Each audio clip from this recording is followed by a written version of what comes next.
তো hello guys, এটা হলো আমার চ্যানেল।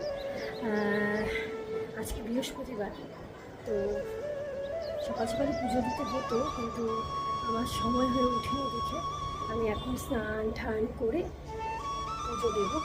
বৃহস্পতিবার যেহেতু আজকে লক্ষ্মীর ঘর বসাতে হবে, তাই পুজো দিতে চলে যাচ্ছি। তো তোমাদের সাথে ব্লগটা শেয়ার করছি, তোমরা প্লিজ দেখো এবং একটা করে কমেন্ট করো, প্লিজ একটা করে লাইক অবশ্যই করো।